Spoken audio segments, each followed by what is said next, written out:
This is a very special show for me, so it's really fun to see him perform so well and so accurately. Some quick little notes, because that's what we're all here for, really.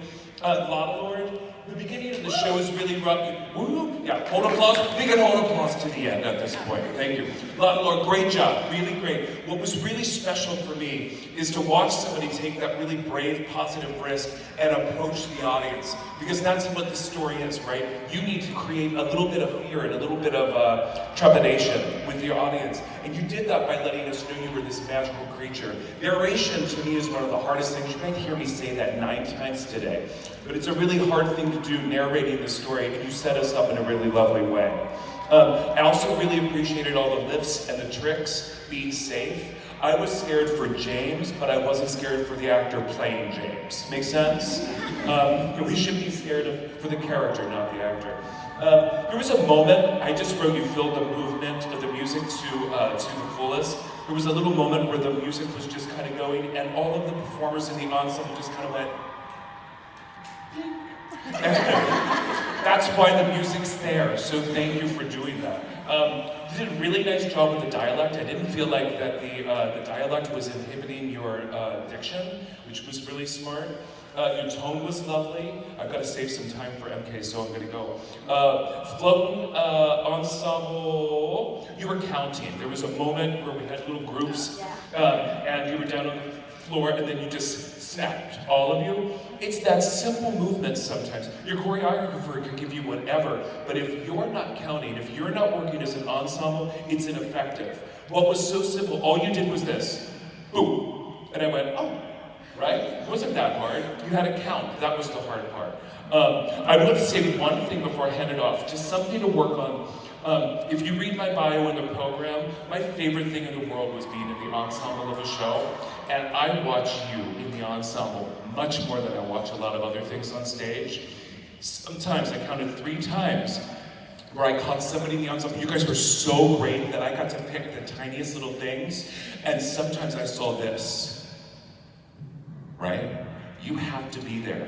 You're the star. Even if you are one of 20 people in a group, each of you individually is so important, because if that one person just feels this is now gone and diminished, I'm going to look at you and go, oh, if that one person just had brightened their face, had been involved just that little bit more, that number would have gone, whew. Does that make sense? Did you feel it at some points? Cindy Ripley, I'll tell you another story later, but really great job. I've got to pass the mic off to MK, but awesome job. Work on those spaces in the ensemble. Yeah.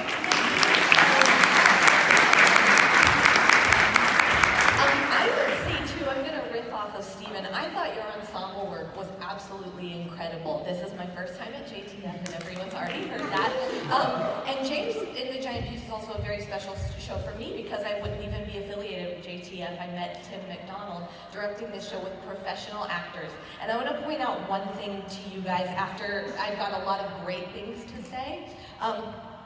That also I thought right from the beginning, Lava Lord, who does have the hardest job in the show. He's narrating it, but also you want it to come alive right in. Where are you? You are wonderful. I thought not only brave, like Steven said, to make eye contact with you, he made eye contact with me. And I was like, you go. I mean, good morning. He was like, hey, Adjudicator, you right before your eyes. And I was like, okay, I'm in, I want to know. And so what I thought then, what's your name, hun? Cade, thank you, friends in the audience. Cade, really wonderful job. So then it becomes everybody's responsibility when Lava Lord passes the torch to you. That's what he does, right? He passes it to Spiker and Sponge. He passes it to the crazy creatures. So all of a sudden, for me, when you guys were popping out of that awesome blob they created, I wanted those people too to be giving me that same contact, to say not only does Lava Lord know this story, but I do too, and I'm going to tell you, and I have an important part in it. because you guys worked so killer as an ensemble. Do you know who really stood out to me? When you guys your entrance was so clean. You set up that my head would be down, I'm not in the story, but boy am I gonna be. And that energy that creates is so exciting for us to watch, right? Because we're like, there's a cool story being told here.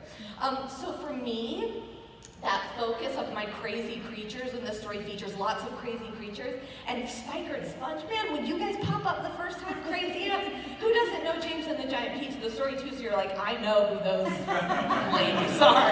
You know, I want focus, I want you to find something, it's right before our eyes, right? So that focus, that eye contact was everything to me.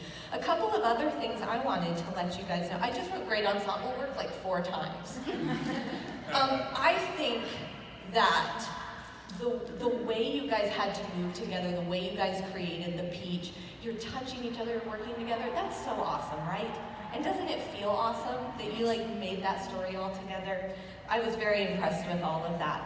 I wanted to also point out in Everywhere That You Are, I thought that was sung so beautifully by the 5 of you. Insects, oh, we're supposed to hold applause to the end, but I feel it too. It was so beautiful, and yet you weren't the visual focus. And I wanted to point that out because I think it's so important, because that song has the biggest message of the show, right? And there was this beautiful dance going on being created, this dream for James. That's what you're trying to do, right? You're trying to lift him up in the hardest of times, in the time of loss. And that vocal energy, I would say give it even more. Know that you're lifting James up by singing that. I know I've got some of your eyes. A couple of other constructive things I wanted to say. Centipede, you rocked it. I want to know your name too, Ellen. I would say be brave from the beginning. You guys notice Centipede's got a bit of a chip on his shoulder, even if you don't know the story. He's got arms folded. He or she, in this case, has arms folded. Takes a little while, has to be. We learn later in the story that Centipede actually has a lot in common with James, because he or she has lost his or her or their family as well. And so, but that person has a really hard shell about it. I would say you could play much more into that. And insects, you had such a difficult job. I noticed Spider, you go girl.